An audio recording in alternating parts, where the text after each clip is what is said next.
Assane Gueye. Observateur fësale nataalu président Macky Sall bind ca wet ga Macky la fin politique fin di tekki xiif ci français xiif politique taq ca ripp donte yëgle ne ñàkk bokkam ci jongante palug njiitu réew 25 février 2024 ci yéenekaay bi ba tey di observateur ay xeltukat ci wàllu politique di ci ñëwaat nag ci intérêt bi mu am moom président Sall ci des ba tey ci arène politique bi ginnaaw palais ba nag ak fukk ak ñaari at yi mu fa def ak réalisation yu takku rawatina ci wàllu jumtukaay waraloon sargaal gu rëy gu ko Souleymane Ndiaye ak partem S2D doon sargal ci esplanade Grand Théâtre foo sànni mbàtt mu takk source aané mobilisation double XL la Souleymane Ndiaye def ngir delloo njugal président Macky Sall moom sëñ Ndiaye ci yéenekaay bi di ci wax ne liggéey bu rafet ngir Sénégal ak kóllëre gu mu am moo waral loolu lépp teg ca nag mu ne 2024 dina takku ba Amadou Ba falu ku mën doon nag ci mbër yi daa am lu ko jiitu mooy conseil constitutionnel daal dina say këyit baax na te loolee faw ak taaxirlu biig la woon délai bu mujj bi si du quotidien ne wuré wa dem na këng léegi juróom-ñaari sages yi di juróom-ñaari kilifa yi seq conseil constitutionnel ñoo ci des ci yooyu jamono agence judiciaire de l'État sërëxal moom ak càkkutéef ca cour suprême ngir gàntal dugalaatu Ousmane Sonko ci liste wote yi ni ko tribunal grande instance bu Ndakaaru sàkkoo woon ñeneen ñu seen bokk nar a taq suuf bu nu sukkandikoo ci kàdduy Mame Mbaye Niang ci la tribune mooy Karim Wade Khalifa Ababacar Sall ndax sëñ Niang dafa gis ne am na lu dialogue ba fi woon ci wàllu politique wutalul woon saafara ba fii mooy mbiri alamaan yi nu leen tegoon ñoom ñaar ci wàllu yoon candidat yi yëglu woon yëpp nag ndekee ci njëlbeen ñu ca bari ay xusma ñàpp lañu wala ñu doon wut lu ñu waxul kenn yuuxu ba ñëpp dégg leen ne ay mbër lañu ginnaaw si ñu yolleekuwaat ne mes le soleil ne ci 300 wala 200 yu tegal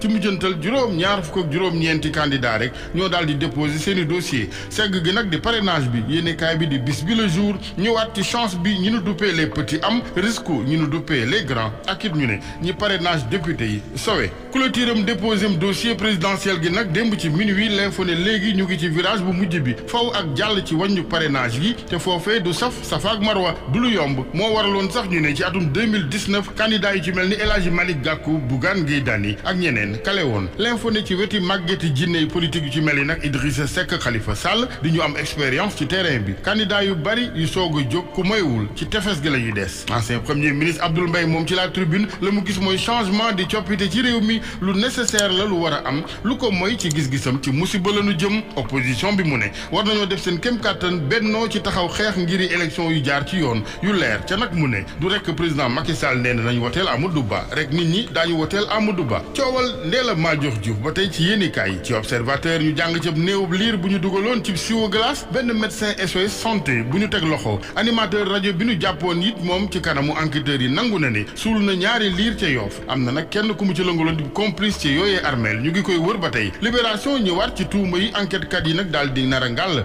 Ndella Madior Diouf ak ñu nu jàppandool di ak paate maanaam rey gu àndul ak tayeef ñàkk toppatoo ay gune ni mu waree dugal seeni bakkan ci xott def liggéeyu médecin ci lu teguwul ci yoon yore pouponnière bu teguwul ci yoon njaayum nit ak yeneen l'info ne moom Ndella Madior Diouf retour de parquet la am démb kon jaaraat gi ci kanamu procureur day wéy ñeenti tuuma nag yu diis ñoo tegu ci ndoddam wàllu sport ay fan des ci CAN bi ci Côte d'Ivoire ci stade yéenekaay Idrissa Gana Gueye mel ni ku Everton jigul wala boog dalalul xel am na fa gaañu bu faw ñu xaar ay fan ci kanam ngir xam nu wànnent di mujjeeg boroom stade yéenekaay moom wax ci Lamine Camara def ko l'homme de l'année 2023 journal record naka noonu bu GFM fësale nataalam moom Lamine Camara xamal ñu ne muy Chelsea di Brighton ñoom ñëpp moom la ñuy wër jamono yi